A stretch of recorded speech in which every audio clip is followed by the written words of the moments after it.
Hello everyone, welcome you online class. Myself Neha Joshi, I am your science teacher in Navjyoti Global School.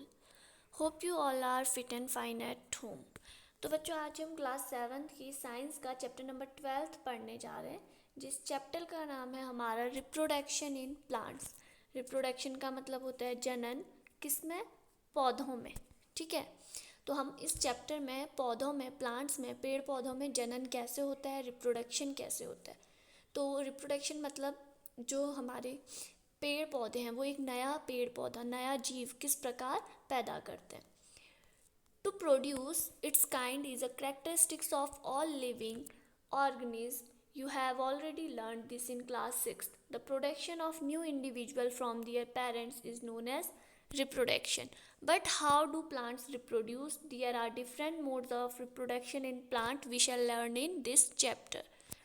तो जैसे कि अपने वंश अथवा प्रजाति को, ठीक है, अपने वंश या फिर अपनी प्रजाति को बनाए रखने के लिए पौधों में और ह्यूमन बीइंग्स में, सभी हमारे जो सजीव हैं उनमें क्या होती है? रिप्रोडक्शन की आवश्यकता होती है। तो हमने क्लास 6 में चैप्टर 9 में पढ़ा था, ठीक है, कि सभी जीवों में अपना अपना क्या होता है? जनन करते हैं। ठीक है, माता पिता का जो नया पैदा बच्चा होता है, ठीक है, माता पिता से पैदा होने वाला जो बच्चा होता है, ठीक है, इस प्रोसेस को ही हम क्या कहते हैं? जनन कहते हैं। तो लेकिन हम इस चैप्टर में पढ़ेंगे कि पेड़ पौधे किस प्रकार उनमें जनन होता है, किन किन विधियों से, मेथड ऑफ रिप्रोडक्शन हम इसमें पढ़ेंगे पेड़ पौधों में। ठीक है, तो अगला टॉपिक है हमारा मोड्स ऑफ रिप्रोडक्शन। मोड्स मतलब विधियाँ, जनन की विधियाँ। In class 6 you have learnt about different parts of a flowering plant. Try to list the various parts of a plant and write function of each. Most plants have root, stems and leaves. These are called vegetative parts of plant. After a certain period of growth, most plants bear flowers. You may have seen mango tree flowering in spring. It is their flowery that have given rise to juicy mango fruit we enjoy in summer. We eat the fruits and usually discard the seed. Seeds germinate and form new plants. So what is the function of flowers in which plants? Flower performs the function of reproduction in plant. Flowers are a reproductive parts. तो जैसे कि हमने class 6 में देखा था कि फूल में, ठीक है, फूल जो हमारा पौधा है इसमें किस प्रकार क्या होता है, आपका अलग अलग इसके भागों के बारे में पढ़ा था। तो आप उस फूल को देखिए, उसके जो भाग थे, मूल, तना, पत्तियाँ, ठीक है, हमने इनके बारे में पढ़ा था। तो इनको हम क्या कहते थे? वेजिटेटिव पार्ट कहते हैं इसे। तो फूल पौधों में एक अवधि के बाद उसमें पेड़ पौधों में एक अवधि के बाद क्या निकलते हैं? फूल निकलते हैं। जैसे कि आपने आम के पेड़ में देखा होगा, बसंत ऋतु के टाइम पे क्या निकलते हैं? फूल निकलते हैं। ठीक है, उसमें तो ये उन पुष्पों के बारे में आप उन जो फूल निकलते हैं वो हम मतलब किस तरह उसमें प्रोसेस होती है। ठीक है, तो पहले उनमें से फूल निकलते हैं, फिर वो फूल पक के क्या बनते हैं? उनसे फ्रूट्स बनते हैं। उन फूलों के द्वारा क्या आते हैं? वो हमारे आम आते हैं। और जैसे कुछ ऐसे बीज होते हैं जिनको हम फेंक देते हैं और वो नया पौधा जन्म देते हैं। कुछ तो हम सीड्स फेंकने पे ही हमें पौधे दे देते हैं, कुछ फ्लावर्स हमें क्या देते हैं? फ्रूट्स देते हैं। तो इस तरह अब हम बहुत सारी विधियों के बारे में पढ़ेंगे। There are several ways by which plants produce their offspring. These are categorized into two types. तो पादप अनेक विधियों द्वारा एक नई पेड़ पौधों को जन्म देते हैं। ठीक है, तो जनन जो प्रक्रिया होती है दो प्रकार की होती है, असेक्सुअल एंड सेक्सुअल रिप्रोडक्शन। एक हमारी होती है लैंगिक और दूसरी होती है अलैंगिक। In asexual reproduction plant can give rise to new plants without seed. तो हमारा जो असेक्सुअल रिप्रोडक्शन होता है इसमें जो हमारे पेड़ पौधे हैं वो एक नए बीज से, ठीक है, सिर्फ हमें बीज की ज़रूरत होती है, हम बीज खेतों में डालेंगे तो हमारे नए पौधे उग जाते हैं। और whereas in sexual reproduction new plants are obtained from seeds.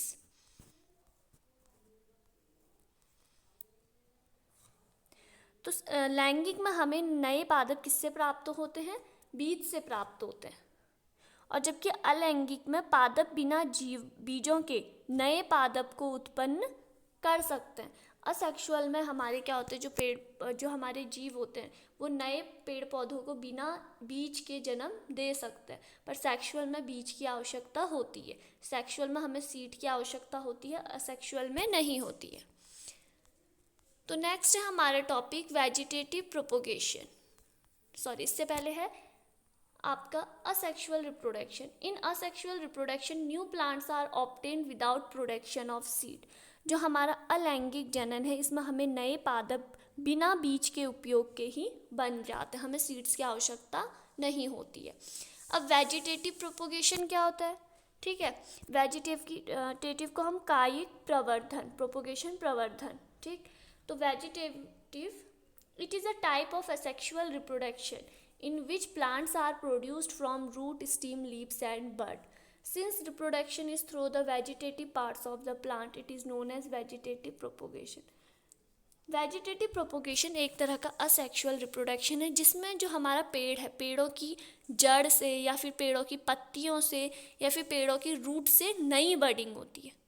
जैसे कोई पेड़ होते हैं, उसी पेड़ में से आपको दिखेगा कहीं दूसरी साइड से, जैसे हाइड्रा होता है हमारा, हाइड्रा में उसी के नीचे पर से बडिंग स्टार्ट हो जाती है, दूसरा पौधा शुरू हो जाता है। तो इस तरह इनमें क्या होता है, हमारा असेक्सुअल होता है। अगर असेक्सुअल रिप्रोडक्शन हो रहा है और पौधों के वेजिटेटिव पार्ट से, रूट, स्टीम या फिर लीफ से हो रहा है, तो हम उसे क्या कहेंगे? Vegetative propagation. तो इस तरह आप यहाँ पे देख सकते हो, गुलाब की टहनी, बड इन एक्सिल नोड, हम किस तरह सेट स्टीम कटिंग ऑफ रोज का स्टीम काट के, जैसे आप रोज की टहनी काट के आप उससे दूसरी जगह लगा दोगे तो वहाँ पे क्या हो जाता है, फिर वो रोज टहनी के द्वारा दोबारा से नया एक पौधा जन्म देता है। तो इसी तरह पोटैटो में आपने क्या देखा, अंकुरित हो जाते हैं। तो इस तरह पोटैटो के फिर क्या आते हैं, नए पोटैटोज देते हैं। इसी तरह आप ginger with new plants sprouting from it. तो जिंजर जो है, अदरक में हमारी जड़ें आ जाती है, तो उससे नया पौधा उत्पन्न होने लगता है। इसी तरह आपने कुछ पत्तियां, लीफ और ब्रायोफ्लिम, जो ब्रायोफ्लिम होता है एक हमारे, उसकी पत्तियों में से आपको फिर से पत्तियां उगती हुई दिखेंगी। तो इस तरह आप डिफरेंट एग्जाम्पल देख सकते हो। तो नेक्स्ट है हमारा budding. You have already learnt about the tiny organism like yeast can be seen only under a microscope. These grow and multiply every few hours if sufficient nutrients are made available to them. Remember that yeast is a single-celled organism. तो जैसे कि आप आप पहले पढ़ चुके हैं east के बारे में, ठीक है। ईस्ट को हम सिर्फ एक माइक्रोस्कोप के जरिए ही देख सकते हैं। इनके लिए हमें पर्याप्त पोषण अगर उपलब्ध हो, अगर ईस्ट के लिए पर्याप्त पोषण उपलब्ध रहता है तो ईस्ट कुछ ही घंटों में क्या करने लग जाते हैं, वृद्धि करने लगते हैं, जनन होने लगती है। अगर इनके लिए प्राप्त भोजन, मतलब जो हमारा भोजन है वो सही मात्रा में उपलब्ध हो। और ईस्ट को आपको ये भी पता है कि ईस्ट क्या है, हमारी सिंगल सेल्ड, एक कोशिकीय जीव है, ठीक है। इसमें सिर्फ कितनी कोशिका होती है, एक कोशिका होती है।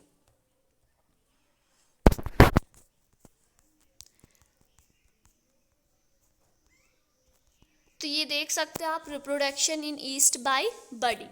ईस्ट का सेल, फिर उसमें बडिंग किस तरह हो रही, फिर न्यू बड हो रहा, फिर chain of buds.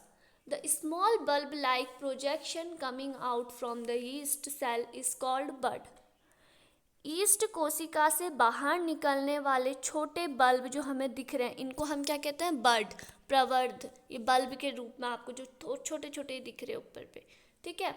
The bud gradually grows and gets detached from the parent cell and forms a new yeast cell. जो हमारे ब्लड होते हैं, मुकुल होते हैं, इनमें वृद्धि होती है और ये जनन कोशिका से फिर अलग होकर एक नई ईस्ट बनाते। जैसे ये हमारा एक ईस्ट है, इसमें हल्की सी बडिंग हुई। अब जो ये बडिंग वाला हुआ, ये अलग होकर एक अपना नया ईस्ट बनाएगा। The new yeast cell grow, matures and produce more yeast cell. Sometimes another bud arise from the bud forming a chain of buds. If this process continues, a large number of yeast cells are produced in a short time. तो जैसे कि हम देखते हैं एक east से आप किस तरह बडिंग होके नए ईस्ट बनती है, ठीक है।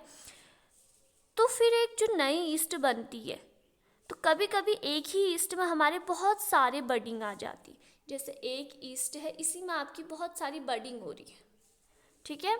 तो इस तरह ये इनकी श्रृंखला चलती रहती है। अगर ईस्ट को आप सही मात्रा में भोजन मिल रहा है, ठीक है, तो उसमें रिप्रोडक्शन बहुत जल्दी होता है। नेक्स्ट हमारा फ्रेगमेंटेशन। अब क्या है? खंडन। You might have seen slimy green patches in pond और in other stagnant water bodies, these are the algae. आपने तालाबों या फिर ठहरे हुए पानी या फिर कोई और जहाँ पे भी पानी का स्रोत है, वहाँ पे हरे रंग के कुछ फिसलनदार तैरती हुई आपने देखा होगा, ठीक है, कुछ फिसला फिसला सा ग्रीन ग्रीन कलर का आपको पैच जैसा दिखाई देता है, तो हम उसे क्या कहते हैं? एल्गी कहते हैं। तो इस तरह का आपको दिखाई होगा, पानी वाले इलाके में होता है वो, आप लोगों ने देखा होगा, आपको ध्यान नहीं होगा, पर जिनको समझ में आ गया उनके लिए और सही है। तो वहाँ पे क्या होता है? Water and nutrients are available, algae grow and multiply rapidly by fragmentation. ये सवाल होते हैं, ठीक है। जब जल और पोषक तत्व इन्हें उपलब्ध होता है तो ये इनमें वृद्धि आती है और ये तेजी से खंडित होते हैं, फ्रेगमेंटेशन होता है इनमें। अगर इनको पानी और न्यूट्रिएंट सही मात्रा में मिल रहा है तो इनमें क्या हो जाए? बहुत जल्दी फ्रेगमेंटेशन होता है। An algae breaks up into 2 और मोर फ्रेगमेंट्स। तो जो एक एल्गी है वो 2 या 2 से अधिक भागों में खंडित हो जाती है और दीज फ्रैगमेंट्स और pieces grow into new individuals. और जो ये हमारे अलग अलग खंडित भाग हैं, ये क्या होते हैं? ये अपना एक अलग अलग एल्गी को फिर उत्पन्न करते हैं। जैसे एक हमारी एल्गी है, ठीक है, ये खंडित हो गई तो इसने कितने पार्ट्स दिए? 2 अलग अलग एल्गी फॉर्म्ड करे। तो इस तरह इसमें क्या होता है? फ्रेगमेंटेशन होता है, विखंडन होता है या फिर खंडन होता है। The process continues and they cover a large area in shorter period. तो ये प्रोसेस चलती रहती है और इस तरह ये एक लार्ज एरिया, बड़ी सी एरिया को बहुत कम समय में कवर कर लेते हैं। जैसे ये आपका एक एरिया है, ठीक है, कोई फील्ड है ये आपका, यहाँ पे हमारा तालाब है, तो तालाब की वजह से यहाँ पे एल्गी जम गई, ठीक।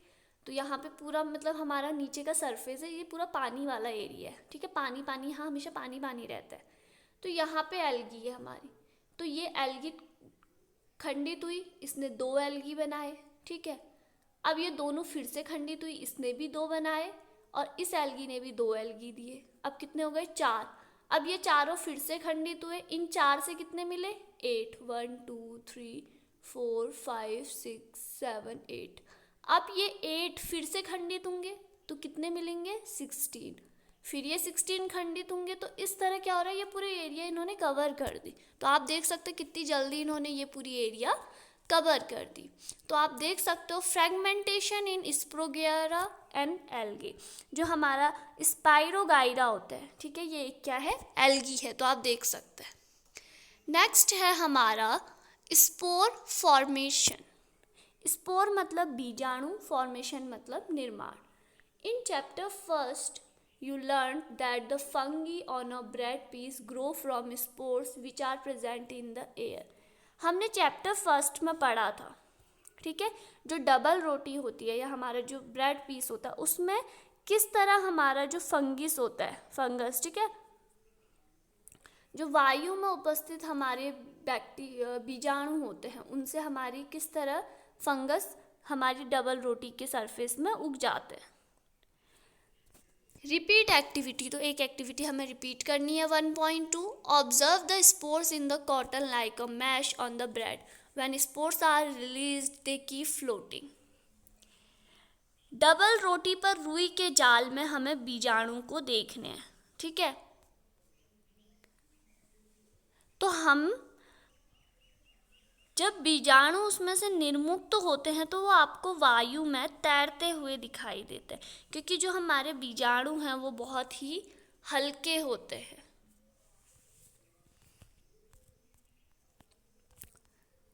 तो यहाँ पे देखो, reproduction through spore formation in a fern. Fern में बीजाणु द्वारा किस तरह जनन होता है? Spores are asexual reproductive bodies जो हमारे स्पोर्स होते हैं, ठीक है, जो हमारे बीजाणु होते हैं, स्पोर्स मतलब बीजाणु, जो बीजाणु होते हैं असेक्सुअल अलैंगिक जनन करते हैं। Each spore is covered by a hard protective coat to withstand unfavourable condition such as high temperature and low humidity. और ईच स्पोर, ठीक है, प्रत्येक बीजाणु को हाई टेम्परेचर और निम्न आर्द्रता लो ह्यूमिडिटी, प्रत्येक बीजाणु को हाई टेम्परेचर और लो ह्यूमिडिटी क्या कहते हैं, झेलने के लिए एक कठोर सुरक्षात्मक आवरण प्रदान होता है। So they can survive for long time under favourable condition. A spore germinates and develops into a new individual। तो ये लंबे समय तक जीवित रहते हैं, ठीक है, और अनुकूल परिस्थितियों में भी ये अंकुरित हो जाते हैं तथा नए जीव में विकसित हो जाते हैं। जैसे कि आप एग्जाम्पल के लिए मॉस और फर्न्स जैसे प्लांटों में से देख सकते हैं। आपने ये देखा होगा, आपने इस टाइप का एक गुब्बारे जैसा एक बॉल जैसा पौधा होता है, अगर उसे आप फोड़ो तो उसके अंदर से रुई और कुछ बीज होते हैं, वो निकलते हैं। तो आप देख सकते हैं ये हमारा हाइफा मतलब कवक का जाल होता है, ठीक है, और ये हमारा इसका आउटर कवर है जो बहुत प्रोटेक्टिव आवरण, और इसके अंदर देख सकते हो स्पोर्स बीजाणु किस तरह है। तो अब हमने अभी तक एसेक्सुअल पढ़े थे। एसेक्सुअल के अंदर आपने spore formation, fragmentation, spore formation, fragmentation, budding, तो हमने इन सब चीज़ों के बारे में पढ़ा। किस तरह हमारी 4 जो असेक्सुअल के अंदर आने वाली रिप्रोडक्शन की मेथड है। पहली मेथड है हमारी असेक्सुअल के अंदर वेजिटेटिव प्रोपोगेशन। वेजिटेटिव प्रोपोगेशन के बाद है आपका बडिंग, ठीक है। नेक्स्ट क्या है हमारा budding, vegetative propagation, budding, fragmentation और लास्ट था हमारा स्पोर फॉर्मेशन। तो आपको पता होने चाहिए कि असेक्सुअल के अंदर क्या क्या आते हैं, vegetative propagation, budding, spore formation और फर्मेंटेशन। तो नेक्स्ट हम आते हैं sexual reproduction. We have learnt earlier the structure of a flower. You know that flowers are the reproductive parts of a plant. Stamens are the male reproductive part and pistil in the female reproductive part.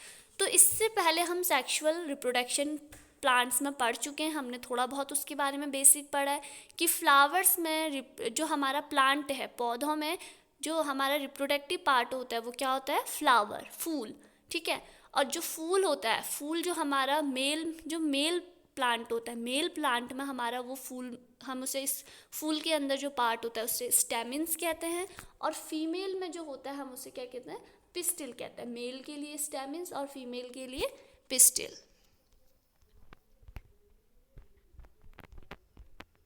तो इस तरह हम इससे पहले भी हम इस पौधे को आप देख सकते हो, ठीक है।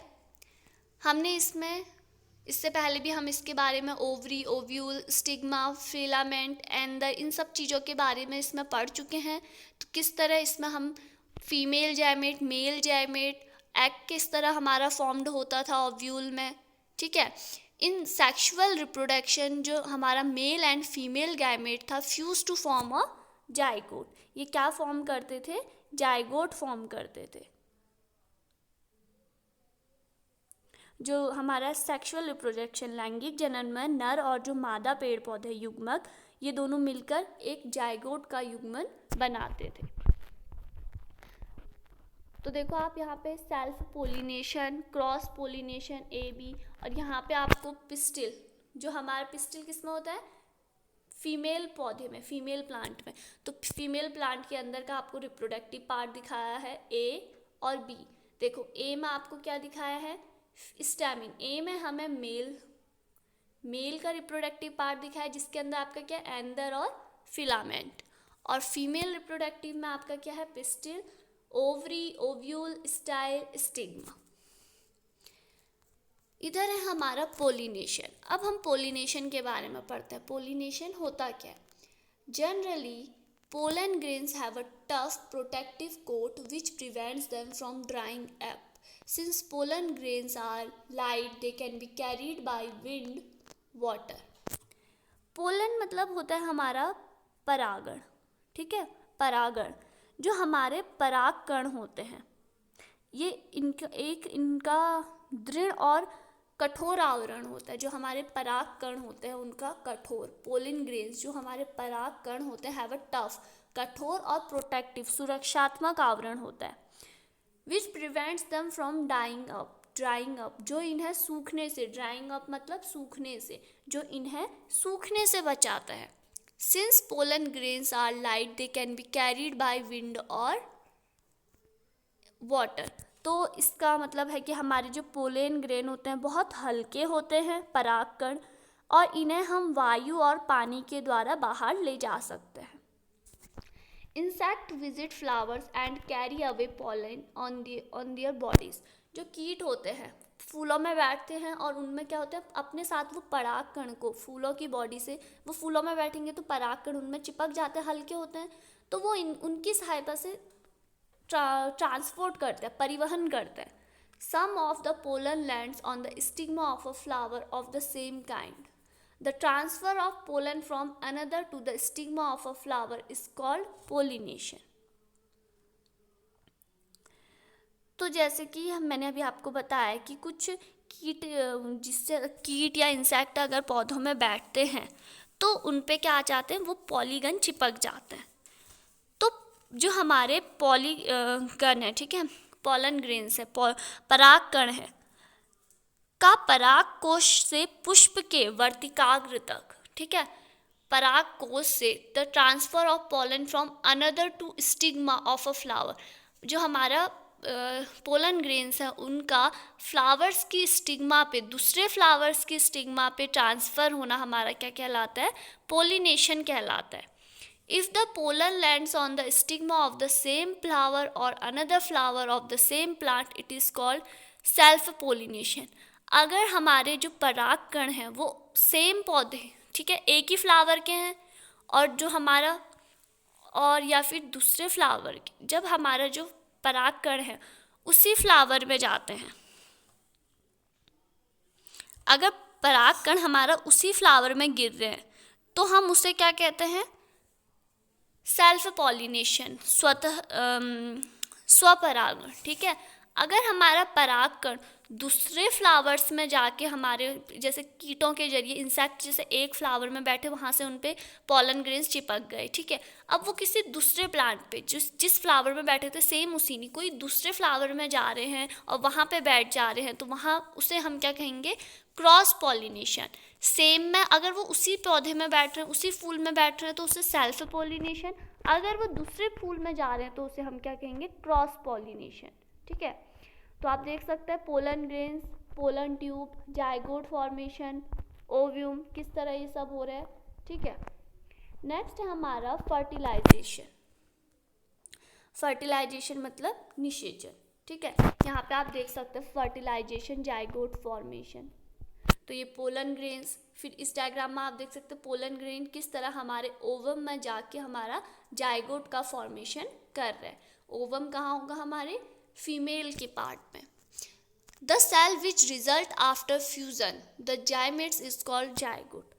तो नर तथा मादा युग्मक के, ठीक है, जो हमारा the process of fusion mail and female gametes to form is called fertilization. The zygote develops in embryo. तो जब हमारा जो नर और मादा प्लांट्स हैं उनके जो युग्मन से, उनके पेयरिंग से जो हमारा नया हमारा जाइमेट्स पैदा हो रहा, हम उसे क्या कहते हैं, जाइगोट। तो ये हमारी जो प्रोसेस है ये हमारी क्या कहलाती है, फर्टिलाइजेशन। और जो जाइगोट है वो कहाँ बनता है, एम्ब्रियोज में, ठीक है, भ्रूण में। Fruits and seed formation. Next है हमारा बीज प्रक्रिकरण। After fertilisation the ovary grows into a fruit.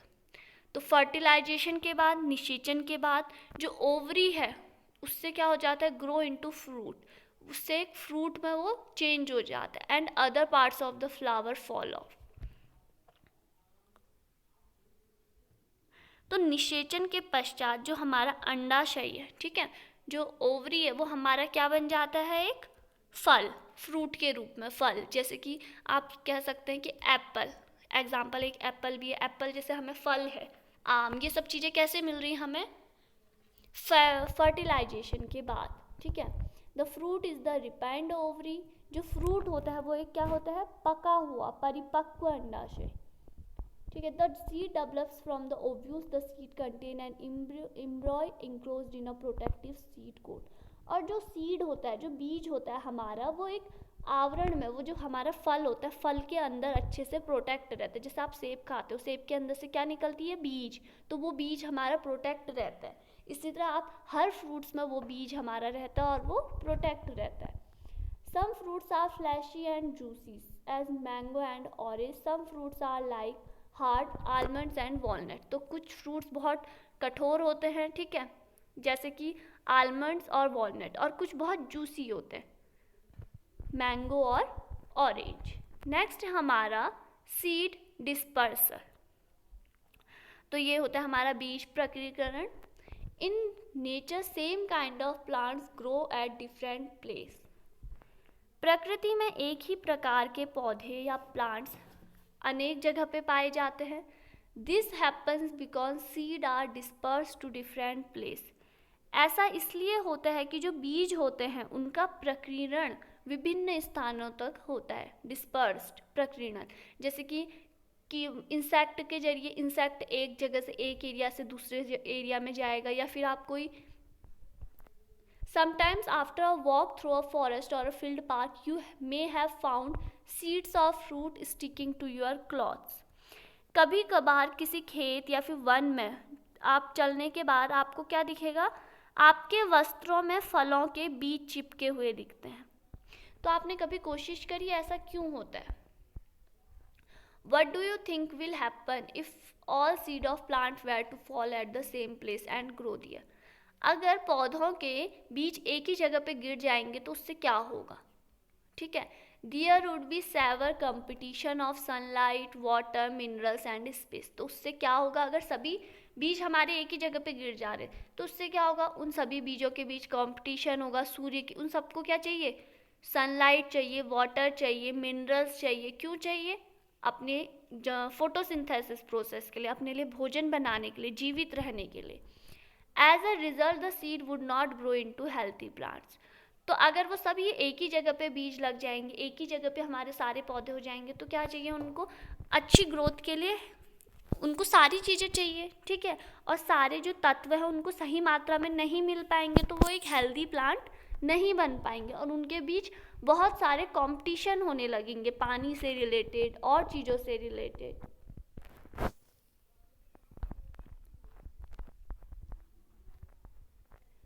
Seeds and fruits of plant are carried away by wind, तो जैसे हम कहते हैं कि एक स्थान से दूसरे स्थान वो कैसे ट्रांसपोर्ट कर रहे हैं, तो हवा के द्वारा भी, या वाटर्स के थ्रू, या फिर एनिमल्स के थ्रू, ठीक है, हवा, पानी और जानवरों के थ्रू वो एक स्थान से दूसरे स्थान हमारे बीज चले जाते हैं, क्योंकि जो बीज होते हैं वो बहुत हल्के होते हैं, जब तक वो एक फ्रूट्स में नहीं होते, कुछ कुछ बीज हमारे बहुत हल्के होते हैं, ठीक। Winged seed such as those whose of drumstick and maple, आप देख सकते हो विंड सीड जो हवा के द्वारा उड़ जाते हैं, वो हमारे कौन से सीड है, ठीक है।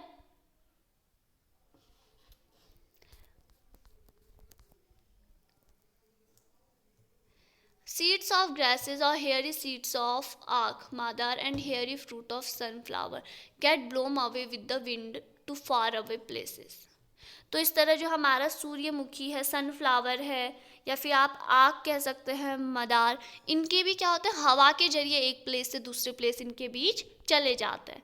सम seeds are dispersed by water, और कुछ सीड्स कैसे चले जाते हैं, पानी के थ्रू, वाटर के थ्रू, ठीक है। These fruits or seeds usually develop floating ability in the form of spongy or fibrous outer coat as in coconut. तो इन पौधों में क्या होता है, ऐसे बीज जो हमारे पानी के थ्रू चले जा रहे हैं उनमें क्या होता है, एक उनका आवरण एक स्पंजी होता है ताकि वो पानी में तैर सके, और तैरने की वजह से वो एक स्थान से दूसरे स्थान जा पाते हैं, जैसे कि नारियल, ठीक है। Especially spiny seeds. Some seeds are dispersed by animal, especially spiny seeds with hooks which get attached to the body of animals and carried to distant places. Example Xanthium और यूरेना. तो कुछ हमारे जो होते हैं जानवरों के थ्रू जाते हैं. अब जानवरों के थ्रू कैसे, आपने देखा होगा कभी कभी अगर आप लोग जंगलों में जाते हो तो वहाँ से आपके भी कपड़ों में या फिर जानवरों में कांटे जैसे प्लांट्स के लग जाते हैं. बहुत कांटे होते हैं उसमें, ठीक है, वो चुभते भी हैं, कपड़ों में चिपक जाते हैं और जानवरों के शरीर में. तो आपने कभी नोटिस करा वो है क्या, वो क्या है, एक बीज है प्लांट्स का. वो किसकी तरह एक जगह से दूसरी जगह, आप जंगल से आए अपने घर, ठीक है, बहुत दूर से आए और आपके शरीर में आपने उनको निकाला और फेंक दिया, वो फिर प्लांट्स बन जाते हैं. अगर वो मिट्टी में उनमें इतनी ताकत होती कि वो दोबारा से अपनी ग्रोथ कर सके, उनको सही मात्रा में न्यूट्रिएंट्स पानी मिले तो उनमें क्या हो जाता है, अच्छे से दोबारा से उनमें ग्रोइंग हो जाती है. तो इसके एग्जाम्पल क्या हमारे जैंथियम और यूरेना. तो आप देख सकते हो यहाँ पे, ठीक है, जैंथियम और जो हमारे सीड्स है ड्रम स्टिक और मेपल और द हेयरी फ्लावर्स ऑफ, जो हमारे किस तरह हमारे कुछ सीड एयर से, कुछ सीड वाटर से, कुछ हवा के झोंकों से किस तरह हमारे एक स्थान से दूसरे स्थान जाते हैं. तो नेक्स्ट है हमारे कीवर्ड्स. कीवर्ड्स है हमारा asexual reproduction, budding, embryo, fertilisation, fragmentation, gamete, hyphae, ovule, pollen grain, pollen tube, pollination, seed dispersal, sexual reproduction, spore, spongium, vegetative propagation, zygote.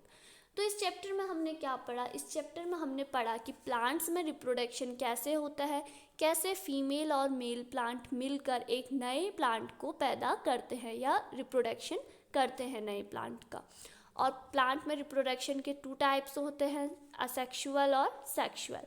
Asexual के अंदर हमने 4 टाइप्स पढ़े, बडिंग पढ़ी हमने, वेजिटेटिव प्रोपोगेशन पढ़ा, फर्मेंटेशन पढ़ा, ठीक है, और इसके अलावा हमने स्पोर फर्मेंटेशन भी पढ़ा. और हमारा अब सेक्सुअल के अंदर किस तरह एक पौधे से हमारा जो क्या होते हैं, पौधे में हमारे पॉलन ग्रेन होते हैं, ठीक है, जो हमारे पॉलन ग्रेन होते हैं वो दूसरे पौधे में किस तरह जाके हमारा क्रॉस रिप्रोडक्शन या फिर सेल्फ पॉलिनेशन या फिर क्रॉस पॉलिनेशन करते हैं, किस तरह हमारा एम्ब्रो होता है, किस तरह फर्टिलाइजेशन होता है, और फीमेल का हमारा पिस्टिल और मेल का स्टेमिन किस तरह आपस में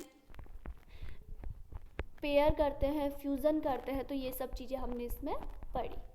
तो नेक्स्ट आते हैं हम इसकी एक्सरसाइज पे. तो यहाँ पे आप देख सकते हैं एक line, fertilised egg is called zygote, zygote develops into an embryo. जो हमारा फर्टिलाइज्ड एग होता है वो क्या कहलाता है, जाइगोट. और जाइगोट किसके अंदर होता है, और जाइगोट डेवलप्स इनटू, और जाइगोट से क्या बनता है हमारा एम्ब्रियो, भ्रूण, और भ्रूण के अंदर हमारा क्या होता है, बीज होता है.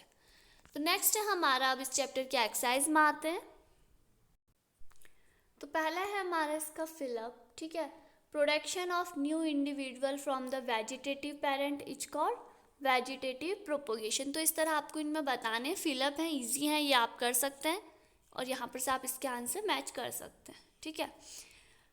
तो नेक्स्ट है describe the different method of asexual reproduction, give example. तो मैंने आपको बताया एसेक्सुअल की different method, vegetative propagation, budding, fragmentation और स्पोर फॉर्मेशन.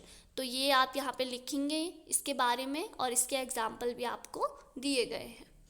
क्वेश्चन नंबर 3 है explain what do you understand by sexual reproduction. तो देखो, sexual reproduction is a process which involves production of seeds. It require 2 parents. Most of plant reproduce sexually with the help of flower. The main function of flower is to reproduce and therefore develop niche shoots that can grow into plant. तो sexual में हमारा क्या होता है, seed का develop होता है, बीज बनता है. और बीज कैसे बनता है, 2 पेरेंट्स की हमें इसमें आवश्यकता होती है, फीमेल प्लांट और मेल प्लांट. तो इस तरह इसमें हमारा सेक्सुअल रिप्रोडक्शन से फ्लावर्स में हमारा क्या होता है, सीड का डेवलपमेंट होता है. नेक्स्ट है डिफरेंस बताना है आपको सेक्सुअल और असेक्सुअल के बीच में. तो ये भी ईजी है. असेक्सुअल में हमें सिर्फ 1 पेरेंट की ज़रूरत होती है और सेक्सुअल में 2 पेरेंट. नेक्स्ट है डिफरेंस बिटवीन सेल्फ पोलिनेशन और क्रॉस पोलिनेशन. तो आपको डिफरेंस बताने हैं. तो ये बहुत ईजी है. सेल्फ पोलिनेशन में क्या होता है, it involves the transfer of pollen the stamen to the pistil of one flower. Self pollen में एक ही फ्लावर के क्या कहते हैं, हमारे स्टेमिन में हमारा जो पिस्टल है वो जाता है, ठीक है, और जबकि हमारा पोलन में क्या हो जाता है, वो दूसरे फ्लावर के हमारे स्टैमिन या पिस्टिल में होता है।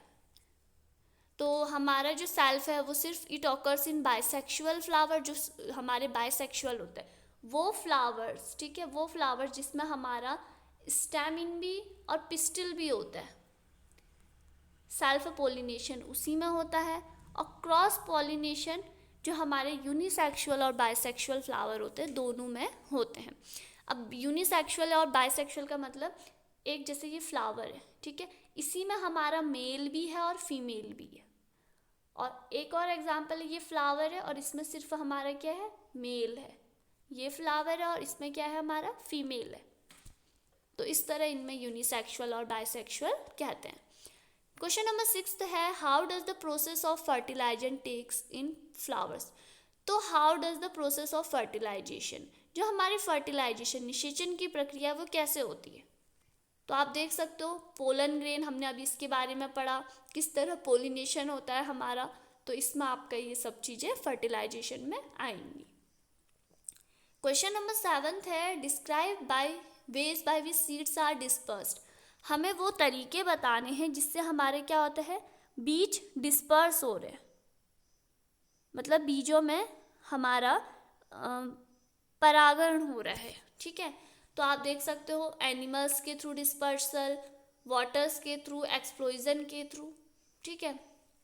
नेक्स्ट है हमारा कॉलम ए और कॉलम बी मैच करना है, ये भी इजी है। और उसके बाद है आपके tick the correct answer. The reproductive part of plant, हमें ये प्लांट का रिप्रोडक्टिव पार्ट बताना है, तो कौन सा पार्ट है, फ्लावर।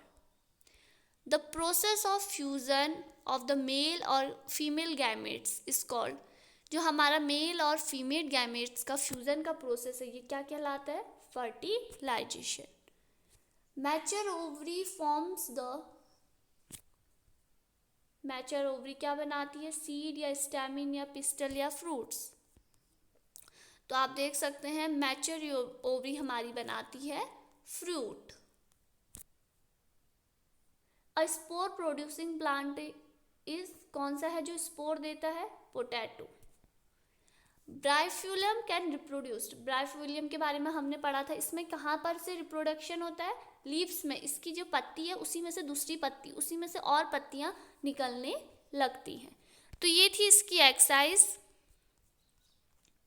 तो इस चैप्टर में आपने पढ़ा कि हमारे किस तरह प्लांट्स में कितने टाइप के रिप्रोडक्शन होते हैं, सेक्सुअल, असेक्सुअल, सेक्सुअल के पार्ट्स, और सेक्सुअल में किस तरह हमारा पोलिनेशन, फर्मेंटेशन क्या क्या होती हैं, और असेक्सुअल के अंदर आपके क्या क्या प्लांट्स, क्या की मेथड्स आती हैं, फर्मेंटेशन, स्पोर फॉर्मेशन, बडिंग। तो ये सब चीज़ें हमने इस चैप्टर में पढ़ी।